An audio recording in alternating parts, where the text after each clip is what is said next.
So I hear it a lot. I'll get a client ring me and they'll say, I think I overpaid for this business. Now, they're not a client of mine. I didn't sell them the business, but they've bought it themselves and they've rung up because they've discovered that maybe they made a mistake. So how do you avoid overpaying to buy a business? Well, let me tell you the story of Steve, and I'll show you how he could have avoided overpaying for the business.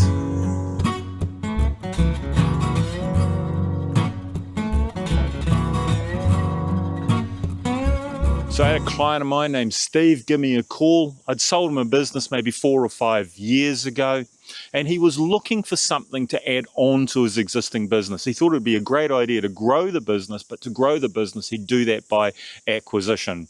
I agreed it was a good idea, and I said, how are you getting on? And he goes, well, I found something that I thought would be perfect, but I think I've overpaid for this business. And I said, well, what makes you think that? And he goes, well, he said, can I have a chat to you? He said, I think I've really made a big mistake that's going to cost me some money. Sure. So we made a time to get together and I had a chat, and this was his story. So Steve had been hunting around looking for a business for a while. He thought he found the perfect business, and it was a private sale. So he engaged with the owner and he eventually bought the business. Now that in itself's okay. There's plenty of good businesses available that aren't sold through brokers, but he made some fundamental errors when he was going through the process, and they've now come back to bite him for sure.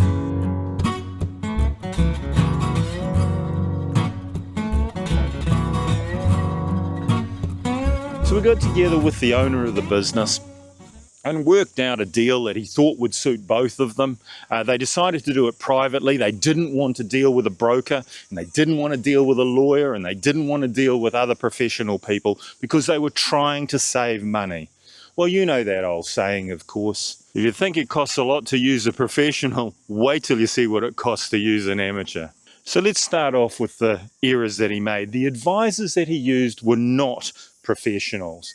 They were mates, they were consultants, they were people who he thought he could get away with using, who weren't expensive, but who knew what they were doing. So the very first lesson there that he got wrong was use professionals that know what they're doing.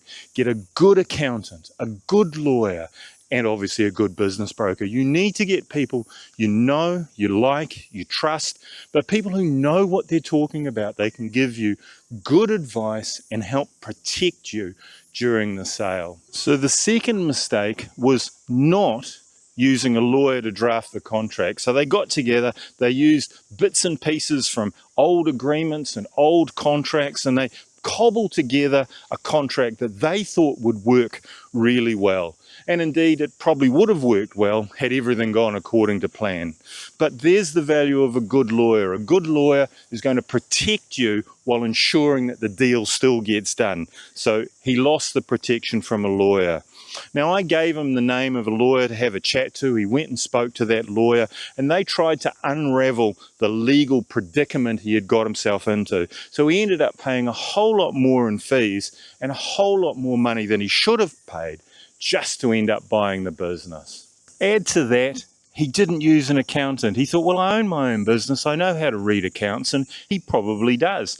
But he should have used an accountant to get into the guts of the business and really to understand exactly what it was that he was buying. So he ended up inheriting some problems, inheriting some costs, and inheriting some issues that really he shouldn't have inherited. The sale could have been structured in a way where he avoided all those issues had he known about them. So the lesson there is a good accountant to examine the numbers, and obviously if he'd used a business broker, they could have constructed the deal to make sure he avoided inheriting all those things, and he didn't do that. So again, it cost him a whole lot more money just to save a little bit of money.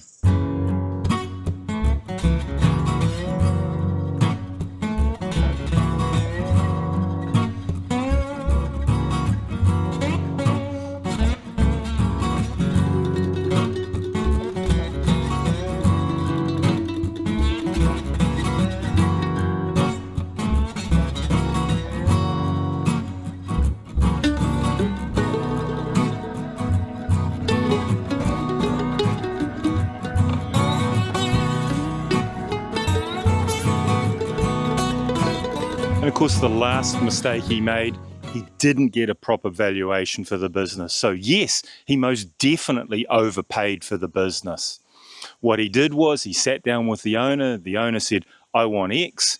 And Steve looked at it and went, oh yeah, that sounds about right to me. So he didn't do any research and he didn't get any advice. Now, that's where your business broker, that'll be me. That's where I come in. I can look at the business and I can give him a market appraisal of what the business is worth. So he didn't do that and he ended up overpaying. So as a broker, we need to come up with a fair market value. That's what we do. Now, fair market is defined as what someone will sell for and someone will buy for in a free market when each party is in possession of all the facts. Now, simply put, that generally means let's have a look at other businesses, see what they sold for, have a look at this one, compare it back, and that will help us to arrive at a price.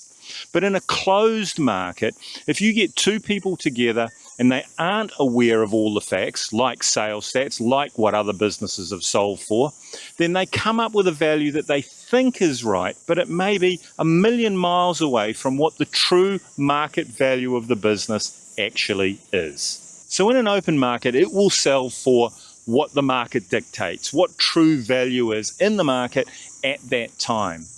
Now, as a business broker, I use a company called BizStats. Now, they collect the sales stats from all the major business broking companies in the country. They combine those stats and they make them available back to us. So I can have a look at a business, I can compare it back to recent sales, recent statistics, and I can arrive at what I think the market might pay for that business. Now, generally speaking, it works well, but it's a matter of getting access to those stats. Now, as a business broker, we have access to those. If you're buying privately, you probably don't. So that's a big pitfall and a big way to pay too much or sell for too less, depending on which point of view you're on.